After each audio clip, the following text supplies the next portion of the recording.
Hey everyone, this is Cameron, the co-host and editor of Renegade Animation on renegadepopculture.com. If you like what we do, please give us a like, a follow, and a rating.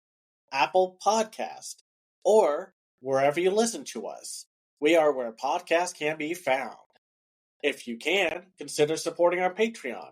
That way we can keep doing what we love, and that's talking about the wide world of animation. And now, on with the show. What's going on, everyone? Welcome to another episode of Renegade Animation on the Renegade Pop Culture Podcast Network. My name is Mike. I'll be your host this evening. Joining me, as always, is the animation guru himself, Cameron. Howdy, howdy. And, of course, editor extraordinaire, Bree. Hello, everyone. And we have a great show for you today. We've got reviews for Little Amélie, and the inaugural season of Bat Fam, which continues the story of Merry Little Batman. But first, I believe our animation guru has something to say, especially for the new people who are just finding this podcast for the first time. What exactly is our mission statement on Renegade Animation? So, Renegade Animation is pretty much... We want to talk about the widest array of animated shows and movies that are coming out. We want to cast the widest net and bring in as many TV shows, movies from around the world or made in the US that we can talk about. Because, let's be honest here, I don't find a lot of satisfaction if we just talked about pop culture stuff, like comic book movies, anything popular IP-wise. That's not really my forte. I enjoy some of that stuff, but if I was a content creator, a media influencer, or a writer, and all that I did was talk about every Marvel movie, every DC movie, for some unholy reason, because we keep getting them, every Smurfs movie, I would burn out. I would quit, because there is something unsatisfying about focusing on just that. Even if the algorithm and its constant need and its ironic drive for everyone to keep focusing on new things, new topical stuff, I like to talk about everything animated. I don't want to just follow Disney. I don't want to just follow DreamWorks, Pixar, and Illumination. This is why we talk so much about foreign animation, and we do the anime seasonal breakdowns, which we are starting to work on, so get ready for that episode down the pipeline. It's simply the fact that, like we said with our animation fandom takedown episode, a lot of people are very uncurious, and partially, to give them the tiniest bit of wiggle room is the fact that they are unaware of a lot of these shows and movies' existence, because of the fact that the current state of Hollywood has basically taken every single marketing company and person working in marketing out back behind the shed and shot. Because with one of the things we're going to be talking about, boy, it sure does feel like that with Bat Fam, with the fact that Prime basically dumped the whole season onto the service with very little fanfare. A trailer at best. Maybe a few ads, but it was actually very tricky to find Bat Fam when I pulled up Amazon Prime, on the Fire Stick that my parents use. So, yeah, this is why we exist. We want to fill that niche, because I'm sure some people are tired of just following pop culture creators and influencers, because there's more to life than just talking about the most recent Marvel movie, which, let's be real, there's not a lot of reasons to talk about the new ones this year, and even though I'm not always the biggest DC fan, Superman was taking Marvel's lunch money. So, Yep. But where DC is always exciting and or makes me curious is with their animation. And to be clear, I like talking about certain pop culture stuff. We talked about Jellystone. We've talked about Scooby-Doo. We've talked about Marvel and DC stuff. We're not fully against it. But we are also more supportive of what animation fans tend to ignore or to be like artificially disgusted by, especially with Batfam, since it's not the Cape Crusader, it's not Robert Pattinson's Batman, it's a quirky, wacky Batman. And even though everyone loves Adam West's Batman because it's absurdly silly and extremely self-aware of its own absurd world that they live in. So that's why I wanted to talk about Batfam, because it looked interesting. I remember Mike and I were very much big fans of Merry Little Batman and how it brought a different tone to the Damian Bruce Wayne dynamic. And luckily, it continues to build upon that with this one, where we now have Batman, or, Bruce Wayne, living with Damian, their butler Alfred, a younger Volcana, we'll get into that, Man-Bat, and Alfred's niece, if I remember correctly. Yes. Yep. And for some reason, even the characters question this decision. Ra's al Ghul's ghost lives within the Wayne Manor walls. Which when we get to it, Ra's al Ghul is the best character in the show. I was going to say Man-Bat's the best character, but Ra's al Ghul is the pettiest, saltiest motherfucker in the room. Like, whether he's trying to spite everyone in the room to impress his grandson, or to try to get one over on Bruce, Ra's al Ghul is a delight. I do love what they've done with the character in this world. Now, a question, because it has been a while since I've seen Merry Little Batman. Did Ra's al Ghul die in that movie, and now we're seeing him as a ghost, or has he always been a ghost in this universe? From what I recall, he was not in the original Merry Little Batman, because in the Merry Little Batman, it was Damian Wayne saving Christmas while stopping the elderly rogues gallery of Gotham with, if I recall, it was the Penguin, Bane, and Poison Ivy teaming up with the Joker to take down Gotham and a sort of pseudo-retired Bruce Wayne. I think, it's interesting where this timeline places some of these characters, because obviously this is way past Dick Grayson and Tim Drake Robbins. We don't know where they are right now.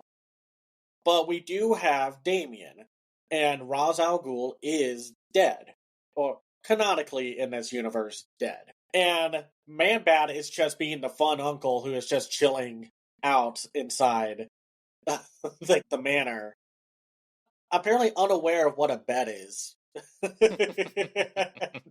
That line from episode 9 where he's just like, have you tried a bed? Like, he just discovered them, like someone discovering that you can actually eat a tomato.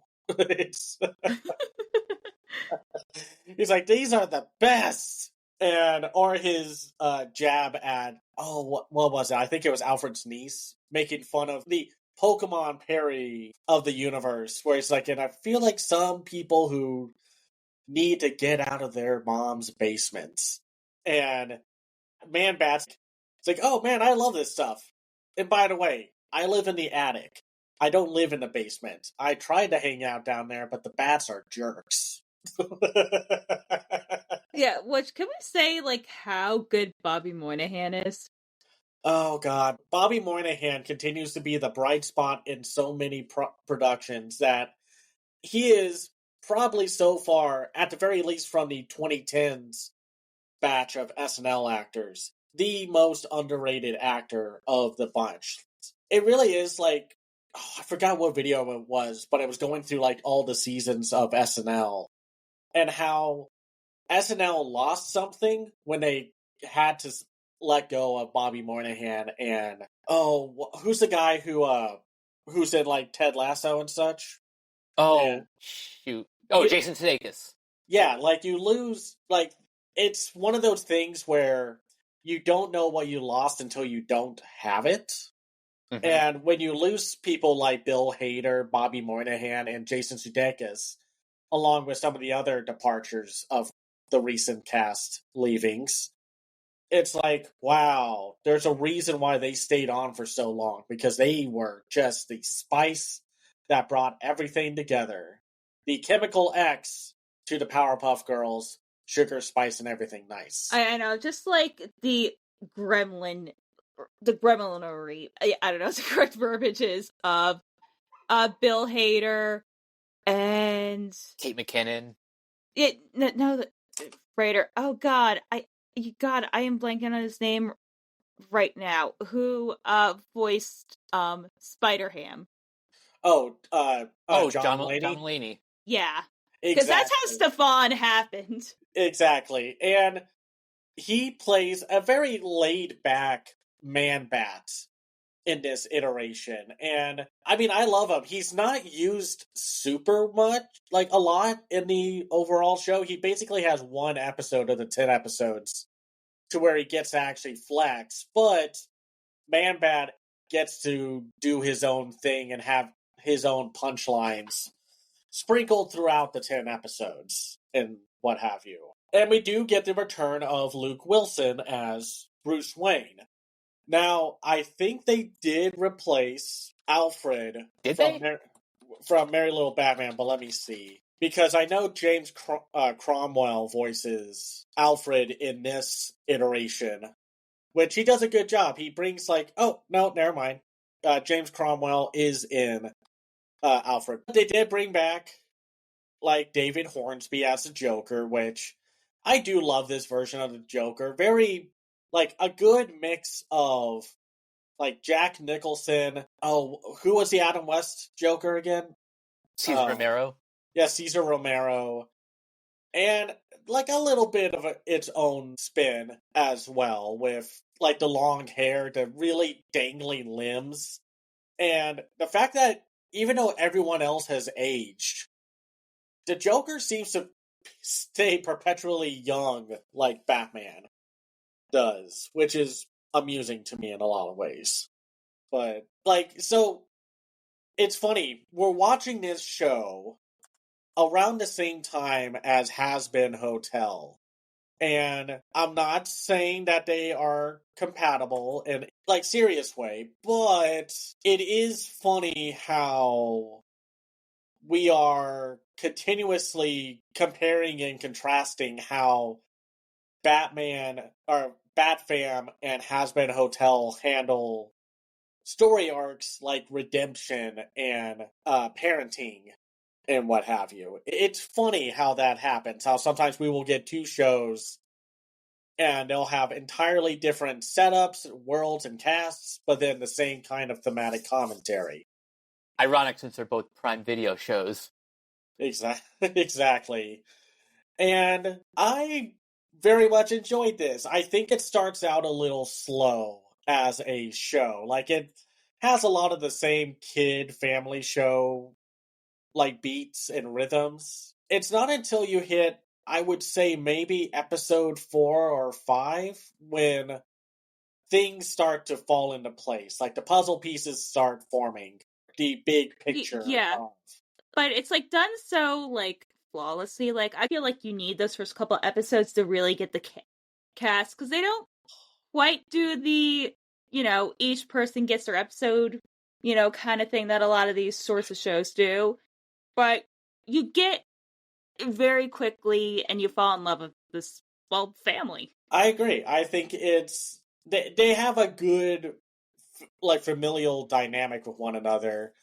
I was a little surprised about them bringing in Volcana, or, Claire, voiced by Haley Zhu, who a lot of people would know as Marcy from Amphibia, or you would also know her as Aaliyah from Arlo the Alligator Boy, which, boy, I just realized that movie existed back then, a few years ago. Oh yeah, one of the earlier shows and movie that we talked about.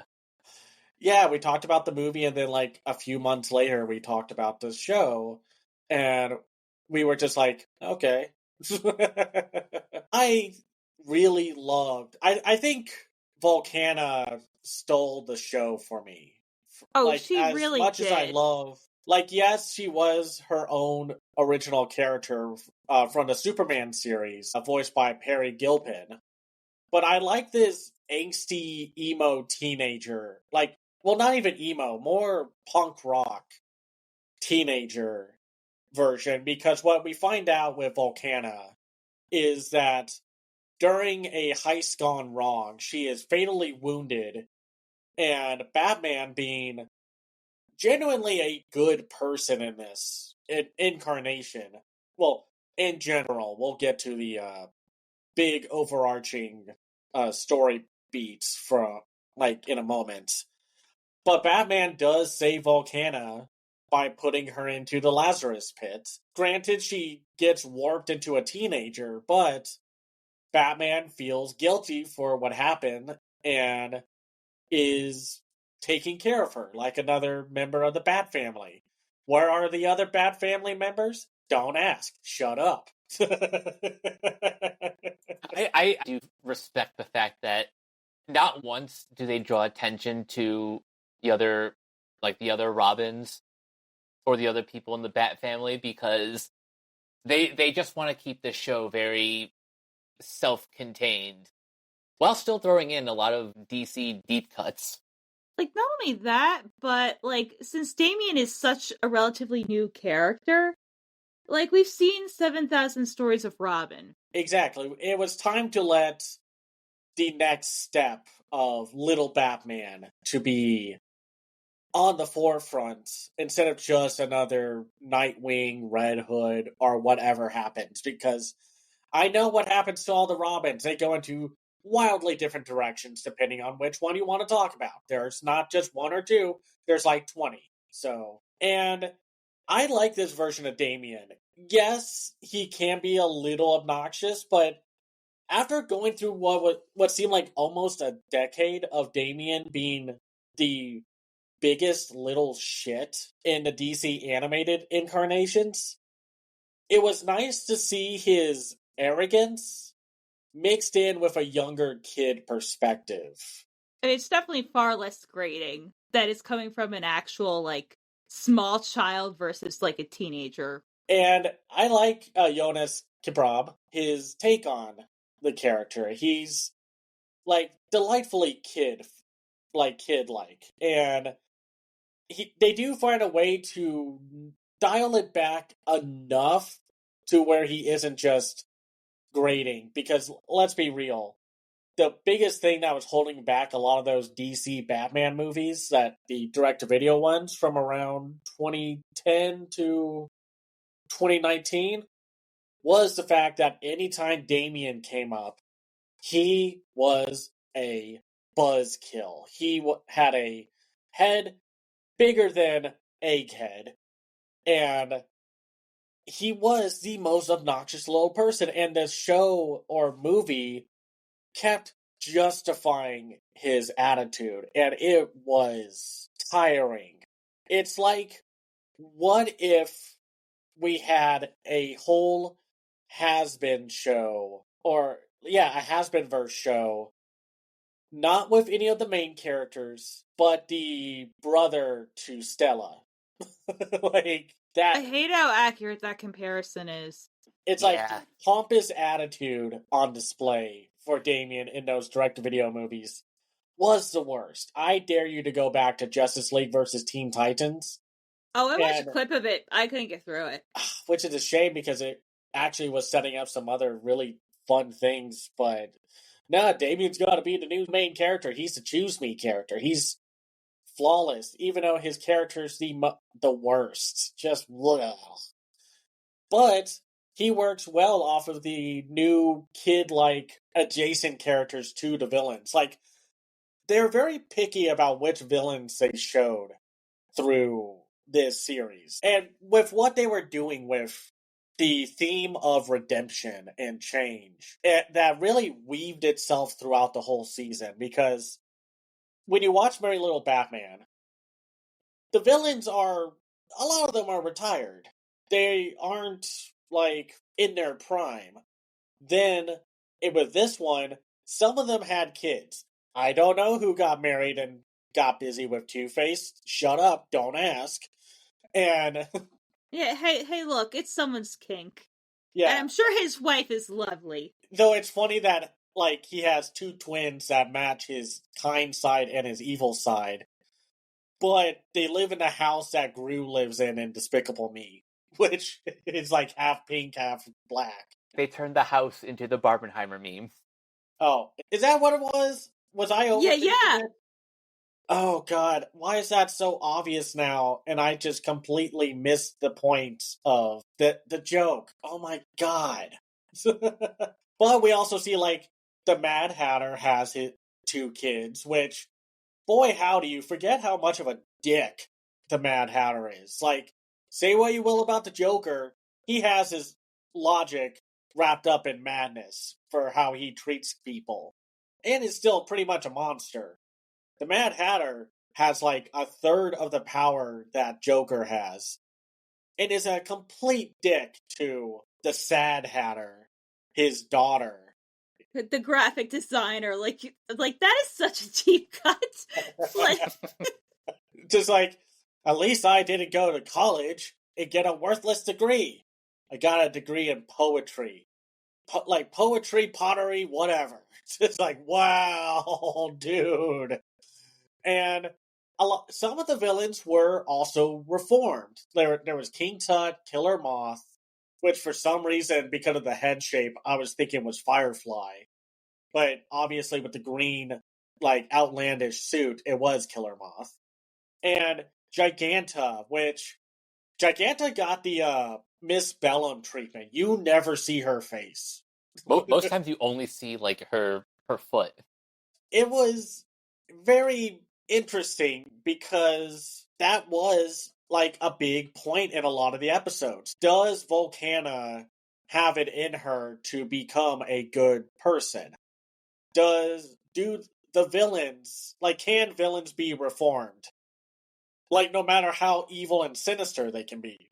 Which is explored through Alicia Pennyworth's job during the day of running a villain reform shelter. And again, it's really funny we're talking about redemption in a year where we're going to be talking about Has Been Season 2, which has a heavy focus on who can and can people be redeemed? Can even the most evil person, the most vile, despicable person, be redeemed? But we're not talking about Has Been right now. We'll have our nuanced thoughts next time when all the episodes are out. Oh boy, howdy.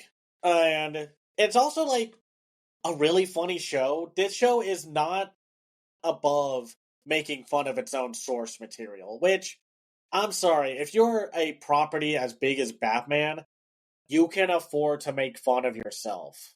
Oh, absolutely. Like, there was Falcone's calzones, so delicious. I saw that. I laughed so hard. I love the stupid shit like that. Or, like, Bruce going into, like undercover boss mode as Matches Malone. Or isn't that what it was, Matches Malone? Yep. And a lot of, like, smaller little details throughout, because it was just, like, it found the right balance of Easter eggs, references, but also still be its own thing. And I still got it. Like I said, there were some moments where I was like, oh, okay, that's kind of the kid Teen Titans Go style humor that I was sort of expecting with this show.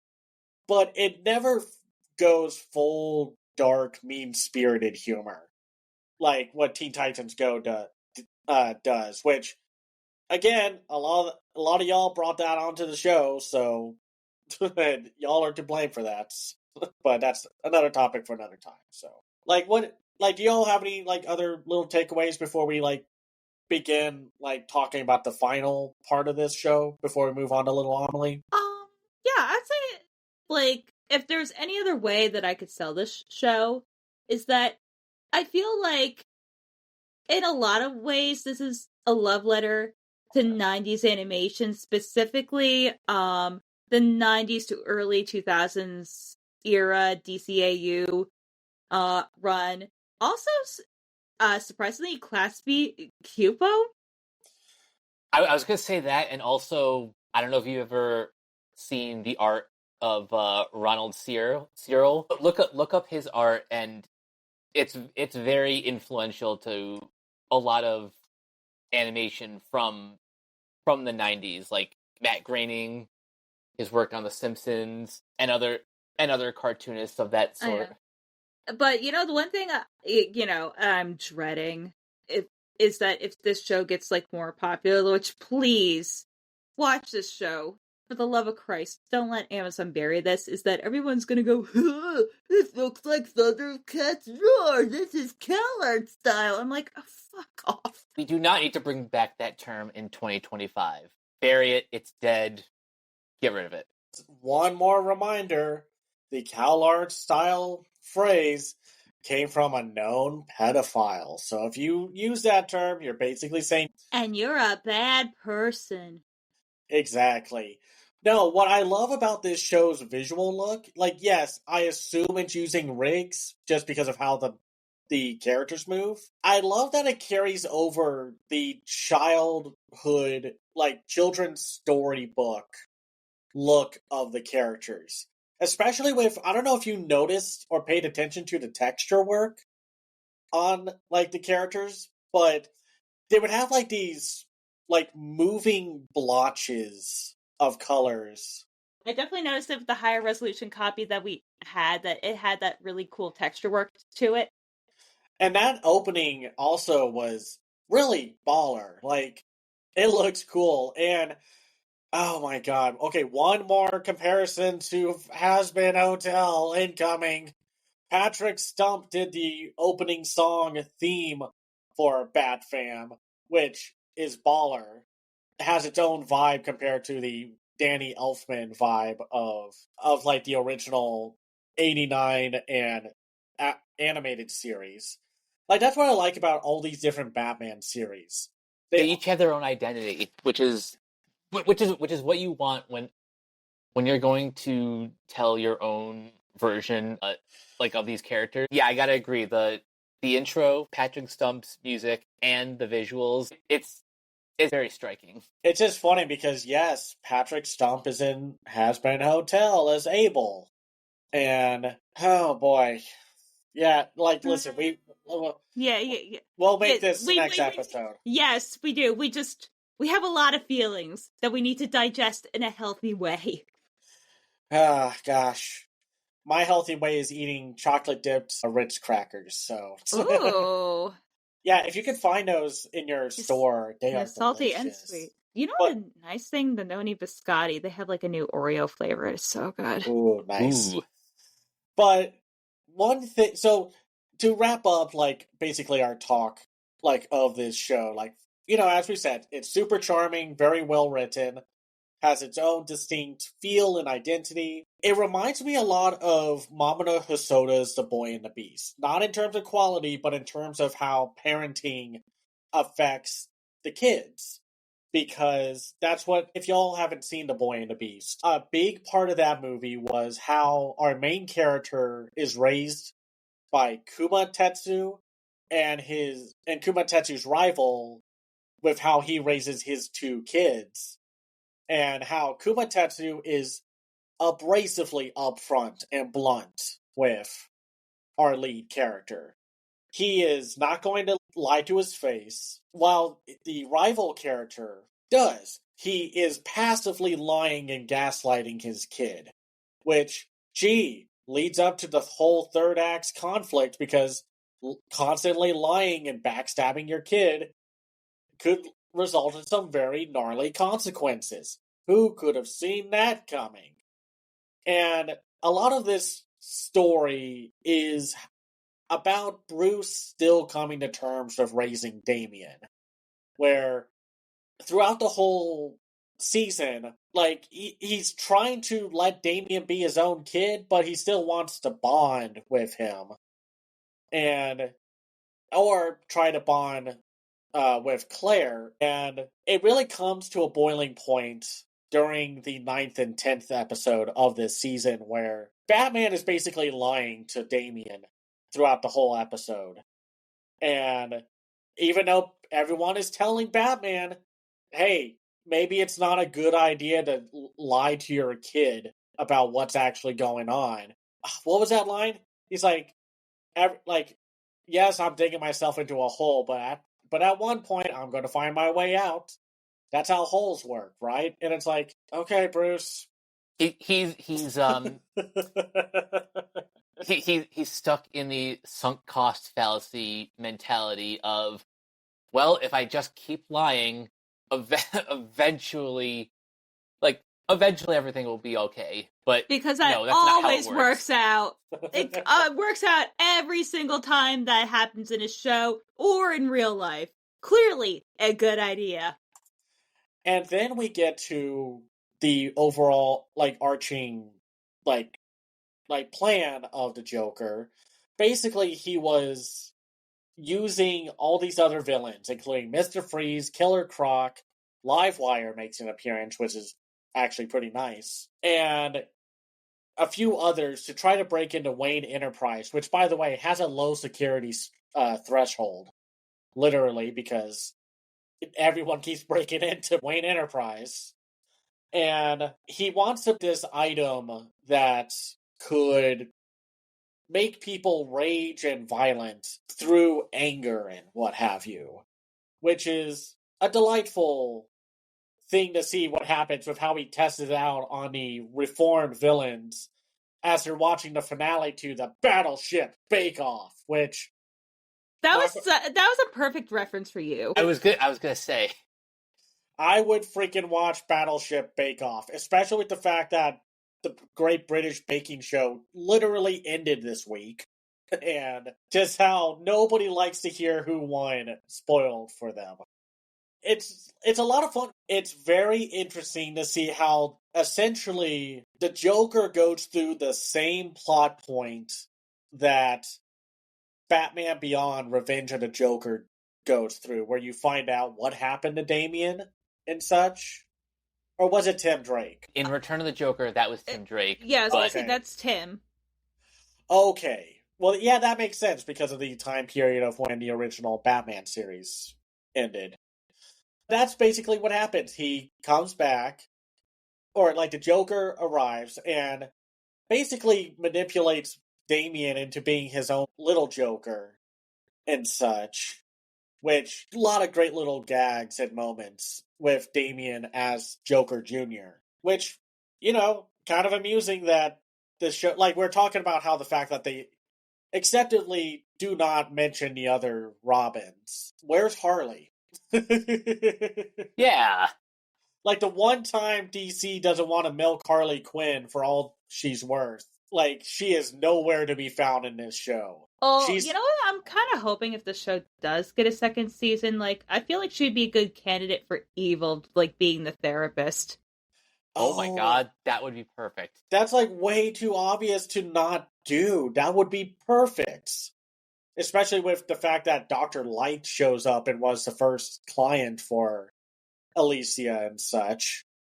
But what's also nice is that even though this is a very comedy-driven show, especially with the fact that, there's that one episode where all the kids go into a museum, go on a field trip, and the moment the teachers are left alone with the kids, they're just like, oh no, it was one of the parental guardians who Bruce tricked into going on a cruise. Which, by the way, if Bruce does this all the time, I wonder if he gets to write this off as a tax write-off or something. Oh, absolutely, yeah. Because the moment the guardian that was with the kids on a field trip gets that free cruise invitation, she's like, well, I'm not staying here with you losers, bye. And it's just like, whoa. I haven't seen this much distaste for kids since, what was that show that Nickelodeon and Paramount tried to have, but then died? Unfortunately, it was like Big Nate or something like that. Yeah, Big Nate. Like, watch a few of those episodes in that show, and the teachers have so little, remorse for the kids at the school. But you know what? This is fun. This is the fun form of IP that I'm totally okay with talking about. Yeah, this is one of those shows where, maybe your kid is a little bit too young to start reading mainstream comics or getting into, some of the other animated shows or movies, but if you want to start them young in the DC world, you give them this. Every kid should have their own version of Batman growing up. Let's be real about that. If we're going to be stuck with the gorge of IP-driven nonsense with the industry right now, at the very least, make your own version of the characters and such. Which is why I was really enjoying Mutant Mayhem and such over the 2012 TMNT show, because it was oh wow, wait a minute, we actually get teenagers for once. You're telling me 30 years and we have never made the Teenage Mutant Ninja Turtles teenagers? Right? Yeah, which when you think about it, God, that's really fucking weird. It is so weird. So, that's the thing. It would be weird to not have a child-friendly or family-friendly Batman. I mean, they did try to have it with that Bat car or Batmobile show, which was for little kids. Though the animation for it looked a lot of fun. I mean, I'm not going to watch it. It's like that new CGI Winnie the Pooh show. Not the horrifying AI Amazon one. No, you're talking about the ones that have the shorts on, Disney Junior's YouTube page. Yeah, the ones that have, that cool faux stop-motion look. And it's And the Pooh characters are voiced by children, and it's so sweet. And it's man, kids have it way better. I know people are going to be well, what about Coco Chameleon or Baby Shark? And it's trust us, we are old enough to know that our generation had our own, children's shows. We had so much crap. As much as people bemoan IP now, oh my god, we were the guinea pigs for that. We were lucky to get stuff like Blue's Clues, okay? So, oh man. I'm a little shocked we actually haven't talked about Blue's Clues on this podcast. I feel like we would have at one point, but... No, I'll just talk about it. I can talk about Blue's Clues till the sun comes down. And it's funny because I actually wrote... Because I have this little secret box of these are really funny lines of dialogue that I will save for a later date. And one of those lines, I shit you not, today was, we need the Blue's Clues this shit. So, let's talk about, now, the animated movie, which is, by the way, for me at least, the best animated movie of the year next to K-Pop Demon Hunters and 100 Meters, that is sadly no one's going to see, because Neon is just... I thought they were going to release this movie back in, this month, this week. No, they're going to move the wide release into January. I mean, with Arco, And it's frustrating because now with little Amélie, or the character of Rain, I don't know what it is about French animation that has not caught on with wider distribution or animation fans. We are once again going to bring up the fandom takedown episode. We got a lot of really cool French animated films these last few years, and no one is watching them, but also G-Kids is not putting them out in wide release enough. I don't know what it is. I don't know how we could get people to get into French animation, because so far the only thing foreign animation-wise that people seem to actually care about or go to are anime franchise films. And as much as I like, and I'm happy that movies like Demon Slayer, Infinity Castle, and Chainsaw Man are doing well, I really need people to go see Little Amelie or the Character of Rain. Which, by the way, did have the short from Cartoon Saloon, Iru, in front of it, which was also, like, I'll tell you the story. My family, like, we've all been really busy with our own things going on. And I wanted to take my mom for a pre-birthday movie night, like, just for her to go see Little Amelie. And we watched the trailers, which were Goat, Zootopia 2, Cat in a Hat, SpongeBob. For some reason, we did not get any Arco, which bummed me the heck out. And we were like, I was like, oh, sorry, Mom, this is what it's like going to a family film sometimes. You just get stuck with what families are stuck with. Like, I'm dreading what happens when we get to see, when the Coco Chameleon movie trailer starts playing in theaters. It's going to be like the Smurfs movie. It's going to be everywhere. Oh no. And then we watch Inu, which is like 10 minutes at most. And it's about a young girl who is, like, finds out that her tribe's water supply has drained. And then on her journey, she finds out that while she views the other two tribes as monsters and horrible individuals, every tribe, like, of the three tribes, they each see each other as horrible, manslaughtering fiends and monsters. And it's only by the miracle of the kids of each tribe bond and befriend one another to show how violence, like, inherent violence and such, to where, you know, you need a generation to stop the perpetual violence machine, basically. And it was really sweet. It was unfortunately way better than most of the US animated films and shows that I've seen this year. And it was only 10 minutes long. You know how not surprised I am by that? I mean, like, aside from the fact that it's Cartoon Saloon, so you know it's going to be great. like, I love, like I said, I'm wholly supportive of everything coming out from the US animation scene. But when a 10-minute short from Cartoon Saloon respects its audience, it's like, you really do get the nail on the head of what is wrong with US animation. Where That, I mean, we're just like fucking cooked. it doesn't help then when it's like, oh, that short was cute. Oh, wait, we have a whole movie to go on to. And Little Amelie just, like, punches you in the gut, drags you into the ground. Oh my god. And it's then like only 75 minutes. Like, if that movie was longer, I might have not been okay. But it's like so French, but also so Japanese. Which is, so Little Amelie was directed by, let me pull up the names because I should know, because I've seen this movie 3 times now. It's that freaking good.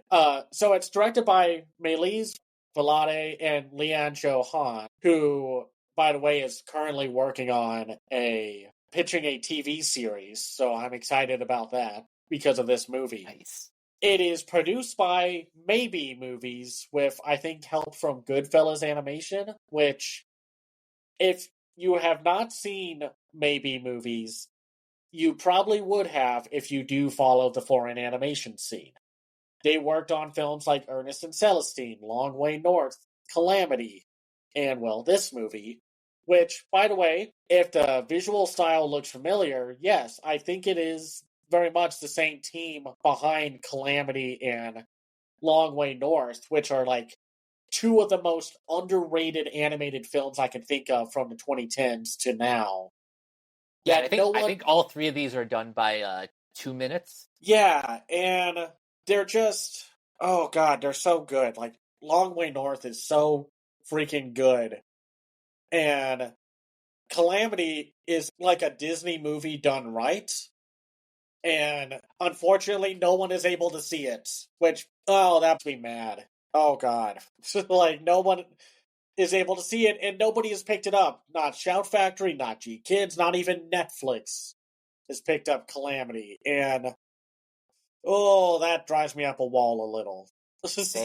Yeah, Cameron, maybe if enough people donate to the Patreon, maybe we can be the rights distributor if no one else wants it. Oh god, could you imagine if we got to that point? We could be Renegade Animation could be its own distribution thing, and we could just bring over cool films that G Kids or Shout Factory or Netflix or Neon don't want to pick up.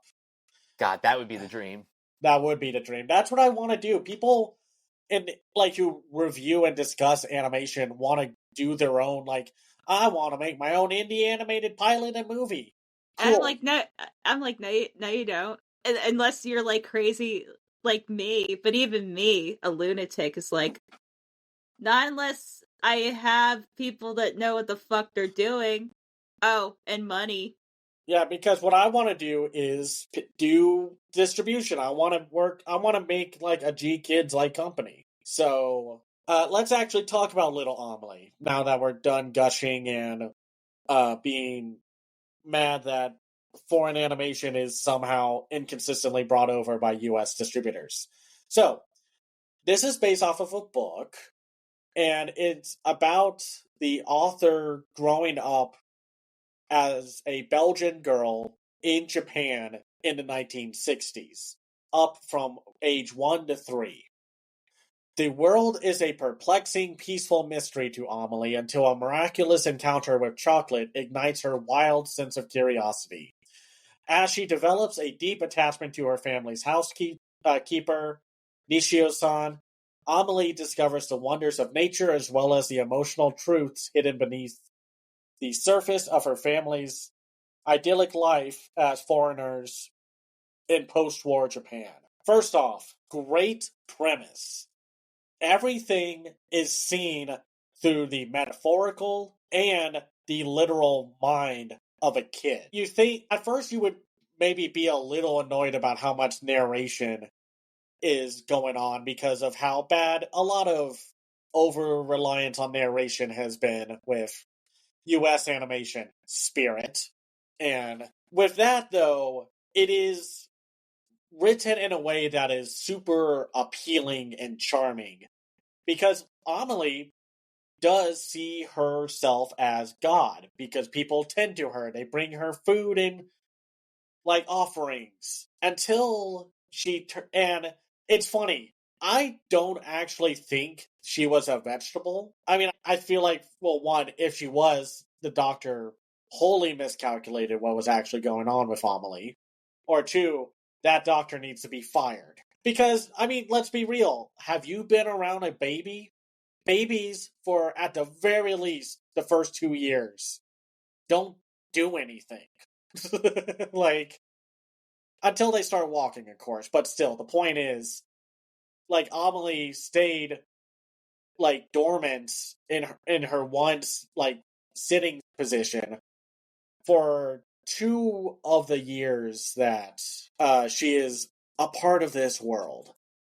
And it's very humorous with how she views the world around her. And I think that's what makes this movie work. Like, really, just truly work. I love how like it's chocolate that wakes her up to the world. It's funny because when she finally is like, I can walk, crawl, and cry and yell extremely loudly and shrilly, well, it's like, yeah, babies are trying to communicate with us and they can't, which is deeply frustrating to her because she's like, all these people can talk, but God cannot. What the hell? I got the raw end of this deal.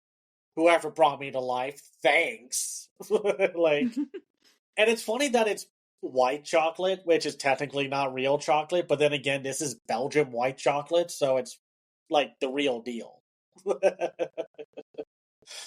And the characters, I love that the story keeps the cast little, but you don't get to know a majority of the cast outside of the parents, the landlord, and Nishio-san.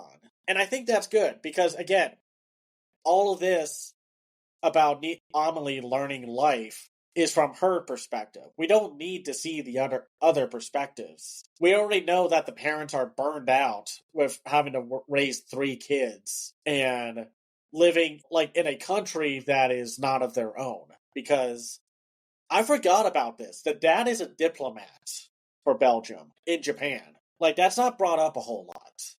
Yeah, I think they only even say the word diplomat like yeah, once. I think they said it once, but I get why, because I mean it's from the kid's perspective. So I'm like, what's a kid gonna understand? What a diplomat is? Exactly. And like, you find out that the mom is a pianist, like a professional one, and then the kids are just kids. The real heart of the movie and how Amelie learns about life is through her relationship with Nishio-san, who was brought on to be like a nanny, a house sitter for Amelie while the parents also tended to their work or dealing with the other kids. And where Amelie feels isolated from the world, she finds connection with Nishio. And their relationship is so adorable. It's really like a older sister, younger sister dynamic. Not full on mother daughter coded, but when you find out about what happened with Nishio, you can see why she feels so connected with the family. Oh yeah. This like their relationship is, I would say, more or less the heart of the movie. Exactly. And I love how it's funny. This movie is 75 minutes long. It feels longer because It you are really just does, but like in a good way. yeah. Like we're not. It's not one of those moments where you look at the runtime and it's like, oh, 90 minutes, that's not bad. And then you actually watch the 90 minutes and it's like, oh my god. It's like that, what was it? Mystery Science Theater 3000 meme ending of one of the robots is going, and which a lot of bad comedies are like that. But because not a whole lot, I mean, would you say a lot happens in this movie, or would you say it's like very little happens, but it's so poignant that it's...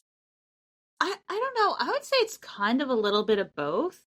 Yeah, because everything is through Amelie's perspective. Even the most mundane things that happen, like grandma coming to visit, is still like an important milestone because that's when Amelie really comes alive. And there are some montage sequences, but they never feel like they're there because they didn't have enough time to do all these little moments in more expansive ways. It also helps make the film feel less repetitive with its story structure. It's little Amelie discovers something. She connects it with her parents, her family, or Nishio-san. And then you move on to the next one. Where, for example, Amelie is like, what are carp? Why are we hanging these things? Why is there an entire month for boys in Japan where carp are symbolic of the male gender? And while I would have to read a little more into that because I don't fully get it, the punchline of finally seeing a real life carp is so funny. And then it turning into the face of her brother. Yeah, of Andre. Yeah, her, stereotypical douchey older brother. Which is funny how her dynamic with the family changes throughout the movie. Like, at first, she likes the family, even though she does nothing. And then she hates the family because she cannot communicate with them. And then right when she's able to talk, and she pulls, the vibe of a kid who is, as Patton Oswalt would put it, super smart early on, and then crazy later on. like the mind of a serial killer. And where she was like, yes, vacuum was my first word. And then the mom was like, okay, now say mama. And what the mental gymnastics Amelie goes through to justify why she needs to say mama. It's like, I don't, like, yeah, I can say it. I don't know why I should, but apparently it means a lot for you people. So it's like, wow. Oh, God. And then when she gets to Andre, which, by the way, Andre has the best, like, I downloaded the soundtrack. Andre's has, like, his theme is so good, and it's now kind of like my hyper obsession. The musical sequence tickles my brain in a way that's, oh, I like this a lot. And she's like, nah, I'm not gonna say Andre's name. Screw you, buddy. And listen, I love carp. I have nothing against them, but they are just ugly looking fish. Like, I've seen a lot of carp in the lakes around, or in the rivers around Austin. They are very big and very goofy looking little things. So, but what's nice about this movie is that, like Mike and I have talked about this. We love Ghibli movies. We love the laid back ones. But there's always that sense of, okay, we spent enough time being cozy in this world. We gotta have a third act conflict of some kind. And even though it was handled pretty well, it's always like, oh boy, here comes the third act conflict.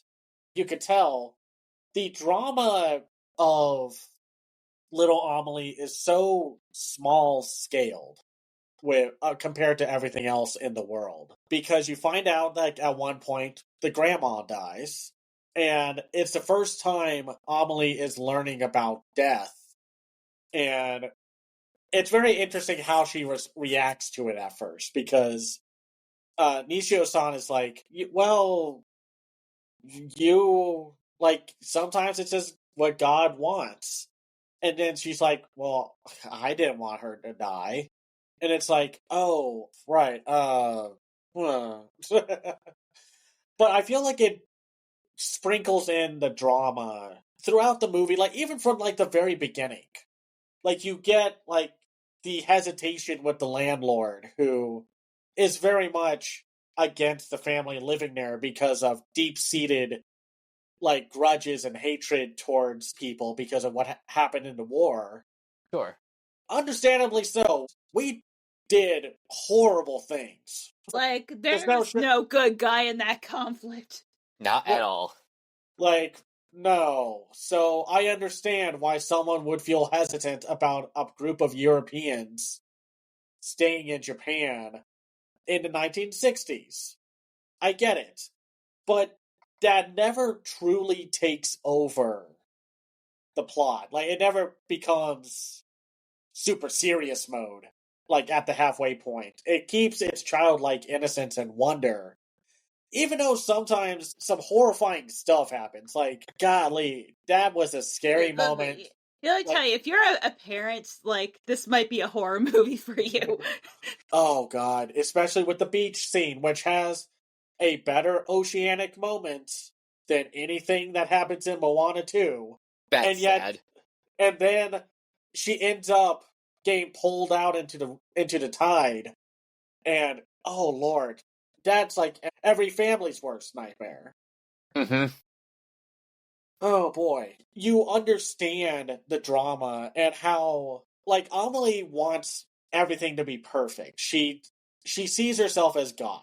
So, like, nothing bad happens under my wake. Nothing ever changes, because change is bad. And it's stressful and horrifying that, like, on the third birthday, when she finally gets some carp, which is extremely triggering and traumatic for her, the dad lets it slip that, oh, by the way, yeah, I guess you'll take care of these koi for as long as, like, until we leave. And it's like, I'm sorry, what? Like, what are you talking about, Dad? And it's like, yeah, I'm a diplomat. My job here is done. We're going to move back to Belgium. But she's like, I'm Japanese. Oh, God, that reveal at the end when it was raining, and she was like, that's when I found out I was Japanese, after Nishio-san showed her how to write her name in Japanese. But it's interesting because I from the limited Japanese that I know in terms of writing system, the way Nisho-san wrote it, she wrote it in Japanese characters. So in Japanese, there's a couple different character systems, but there's hiragana and katakana. Hiragana is more for like Japanese words or like Japanese centric terms. Like katakana is usually for foreign words. She uses hiragana. That's so cool. Like, I love learning a little bit about this because you've heard the horror stories online where they're like, I'm going to get a tattoo with this Japanese saying on my body and it's going to mean and this. It's like, no. But that's no. like the whole thing, and meaning the fact that she, instead of doing like the Romanji, the version of like how a foreigner would translate their names to be speakable and writable in Japanese, she uses Japanese characters saying that you are Japanese. That whole scene of where Amélie is like, I'm Japanese, got a huge kick out of the audiences at both screenings that I went to. There's this drama between the landlord and Nishio, where Nishio really just loves Amélie because of losing her own family during the bombings, which it wasn't the biggest one, but yeah, if all you think about is that, oh yeah, we just dropped one bomb on them, and it's like, no, we didn't just drop that one. No, at that point, like, that bomb was like so that there would be no more bombs. Like, there are fire bombs, y'all. Like, if you want to see like an animated movie that talks about this time period, you could watch Barefoot Gen, but you can also watch Grave of the Fireflies. Well, that's more like post World War II.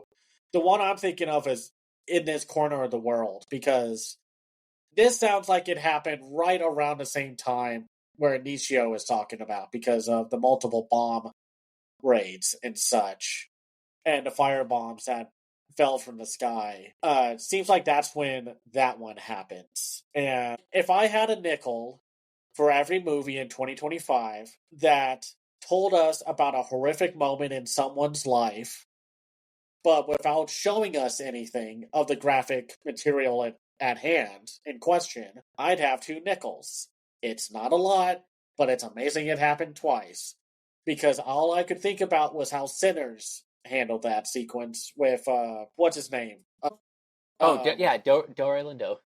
It reminds me of that sequence when he's in the car with Michael B. Jordan's characters, and he talks about what happened to a friend of his where an event went wrong, and his friend got lynched, basically.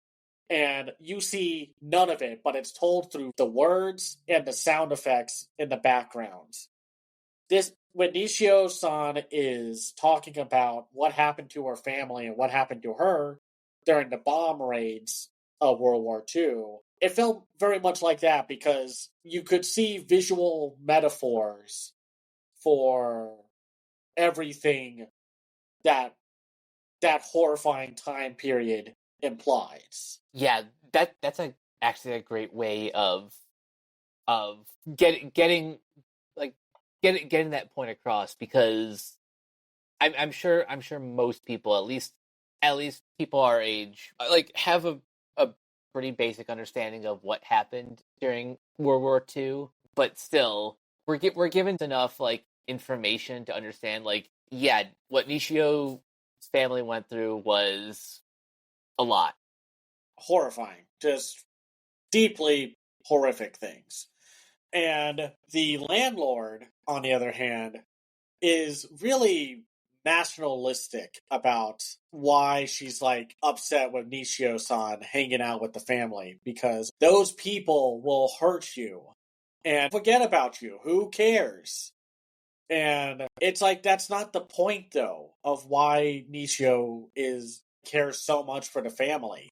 She is healing herself through reconnecting with the family. Like, there's that great sequence where Amélie brings that jar of the essence of the beach back, And you can see through fuzzy memories, like in the nostalgia, like of Nishio just remembering time with her family when she was a kid. Like, it's one of the best moments of the animation on display with this movie is unreal. My God, you could not get away with half of this nonsense if this was live action. But someone said, yes, if we have a creative way to execute a scene, we are going to, by God, do it. And that's really like the beautiful thing about animation, because I feel like I kind of touched on this a little bit last episode during our takedown, but animation is a medium like live action, and just like live action, you have to justify why specifically this is animation. Like, yeah, this is exactly why you need animation. And like, there's that scene when Amelie discovers rain, and she has part of my name means rain. So all the raindrops are shaped like Amelie. And there's this great moment when it kind of clicks into Amelie about what she wants to do with the jar that her brother leaves behind at the beach.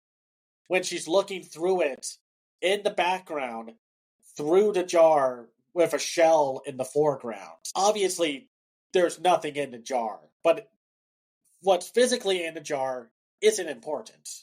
It's the memories and the vibe of what it would mean for Nishio-san, because Nishio-san told her, hey, I loved going to the beach with my family back in the day, before the war and such. And it is so beautiful. I mean, like I said, there's so many amazing moments. Like when Amelie finds out when the family is going to leave, and she's like, oh no, everything in my life is about to change.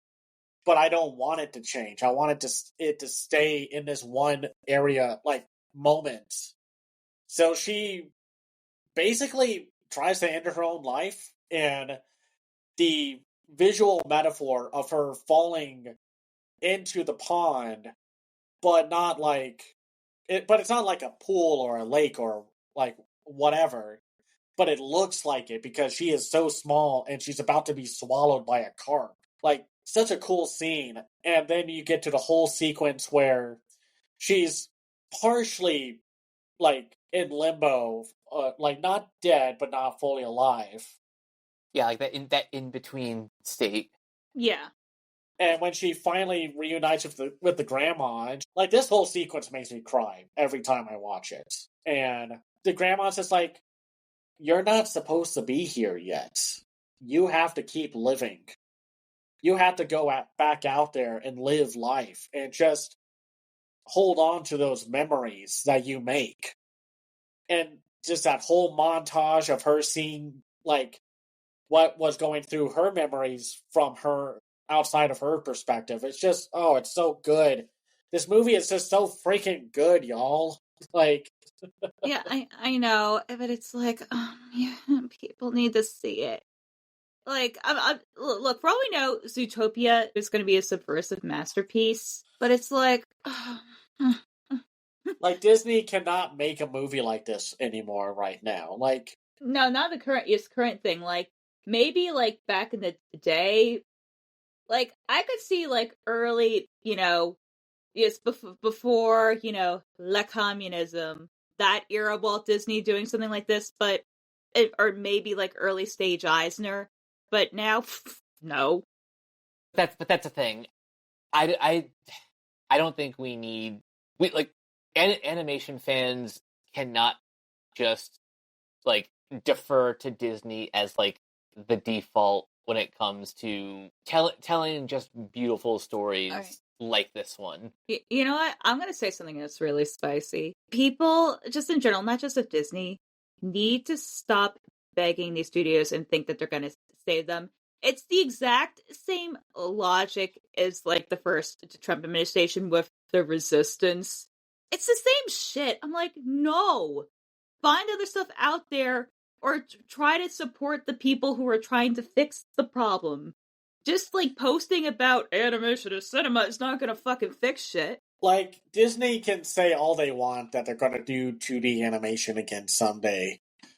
Until we see, like, film one of it, and it actually does well, and they don't try to bury it like they did with Princess and the Frog and Winnie the Pooh from 2011, I'm not going to hold my breath, even if it is an exciting concept of Disney getting back into 2D animation. But no, they don't have an army of 2D animators anymore. They have CG animators. They maybe have a few 2D animators. But here the and there. best they can do with that infrastructure is like shorts, and even then, still not quite at the level that they put out in like the 30s and 40s. And like, and what makes this movie so amazing, at like when it comes full circle and such, is it's the fact that like the landlord gets a small arc of just like realizing that she needs to let go of the past and of those hateful memories. Like, they happen. I'm sorry. Like, I wish we could go back in time, but she was the one who told Nishio-san about what happened to Amelie when Amelie fell into the water. Yeah, well, because like her in the background of it is she realizes that no, every white person was not responsible for killing her husband and hundreds of thousands of people. No, it was a small subset of people who decided, hey, you know what we're going to do? We're going to make the most horrifying weapon known to mankind. Listen, I know a lot of people like to say, well, I don't want to talk about politics. We got to escape politics. I understand. It is freaking exhausting, especially with what's going on right now. But this movie is tied down to political history. To a specific time period, and also it's French. Like, I'm sorry, if you're watching a French movie, politics are not going to come up. They are literally baked into the DNA of pretty much their entire. I mean, any art that protesting in France is a national pastime. Like, yeah, no, exactly. So, but man, it's just such a lovely movie by the end of it, where Amelie I love that line. I am not a god, and I'm glad I'm not. Because life is you just gotta enjoy it. One of my favorite movies it's basically a quote I live by. The night is short. Walk on. And with little Amelie, it's just like, don't think the world is going to be all about you. What you need is just live life. Live with the memories of the people that you cherish and love, and finding out who you are as a person. and you know what? That is like so refreshing. Mm-hmm. Because it's like, not to harp on Disney or anything, but remember when it seemed like in Frozen 2 they were going to actually have an ending where they were going to deal with the fact that the kingdom is built on colonial genocide? And then it chickened out at the last minute. Yes. Like, that's what I was like. I remember watching that movie, and I was like, oh my god, they're going to do it. They're going to do it. Oh, never mind. That's why I'm so weary and worried about what's going to happen with Zootopia 2, because it's like, oh boy, an immigration angle story from current day Disney, not 2016 or 2010's Disney, current day Disney. And it's like, oh boy, let's see how they chicken out of talking about such a complicated topic. Where a lot of times with French animation, they're just like, hey, you know what? We're going to have a dark comedy movie about a family that sells multiple ways to kill yourself. So, oh god. That's why animation is good, and why so many parts of the world treat it as an actual art form of the medium of storytelling, and don't fully think about how they can cater to the widest audience possible. Like, Little Amelie is just so freaking good. Like I said, if I had my way with the Best Animated Feature Oscars, I would say it would have to be Little Amelie, K-pop Demon Hunters, Arco, 100 Meters, and, like, maybe Scarlet. So it's like, if K-pop somehow doesn't win, I want it to go to Little Amelie. Yeah, fair. Same. Because I'm sorry, we need to give some more love and support for French animation in general, because I get it, y'all. Y'all are more familiar with Japanese animation. That's great. I love it.